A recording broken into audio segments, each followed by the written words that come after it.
ต้นเพี้ยนี่ที่เขาซื้อมาสิมีตาแล้วนะจ๊ะอันนี้สิมีตาแล้วเดี๋ยวสิเขามาปลูกนะจ๊ะที่ฟังลึกไปแค่ประมาณ1 นิ้วกับพ่อนะจ๊ะเพราะว่าคันเขาฟังลึกไปมันสิมีแตะใบเขาออกดอกนะจ๊ะ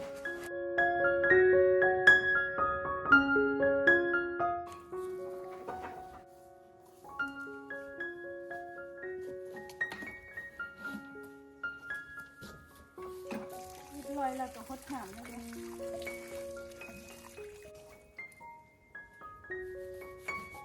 สวัสดีจ้าอันนี้เป็นต้นฟิกที่เขาช่ำไปแล้วนะจ๊ะคิดว่าติดหลากแล้วจ้ะเพราะว่ามีลูกหน่อยๆแล้วนะจ๊ะนี่เดี๋ยวเขาสิเปลี่ยนกระถางนะจ๊ะ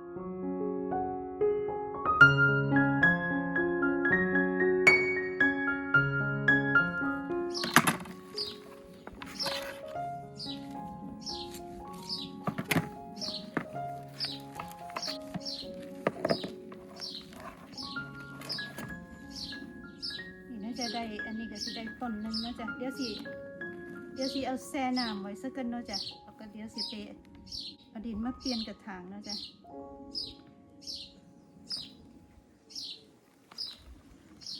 เดี๋ยวแช่น้ำไว้สักกันเนาะจ๊ะได้ต้นหนึ่งจ้ะได้ต้นหนึ่งไปแล้วอ่ะ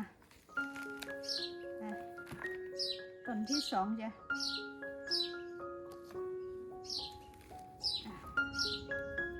4 ต้นจ้ะพี่น้องต้นนี้งามกระมูมีหลุดหน่อยๆน้ำจ้ะเขาสิเอาต้นฟิกใส่กระถางนะจ๊ะต้นนี้ใหญ่กระมูงามกระมูแล้วจ้ะนี่จ้ะ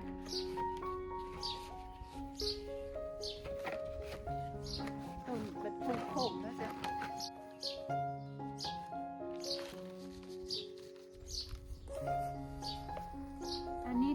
ดินนี่สิเป็นดินผสมนะจ๊ะนี่สิมีดินอยู่ในสวนส่วนหนึ่งแล้วก็คอมโพสปุ๋ยหมักที่เขาเฮ็ดเองอีกส่วนหนึ่งนะจ๊ะแล้วก็เป็นดินที่ซื้อเข้ามาอีกส่วนหนึ่งนะจ๊ะคันเขาผสมจังสี่แล้วก็ใส่ปุ๋ยไปน้ำน้อยหนึ่งนะจ๊ะปุ๋ยแมนออร์แกนิกเอ็กซ์ตร้าแล้วก็นี่จ้ะแล้วต้นหนึ่งนะจ๊ะนี่อีกต้นนะจ๊ะจะต้องตัดตรงนี้ทิ้ง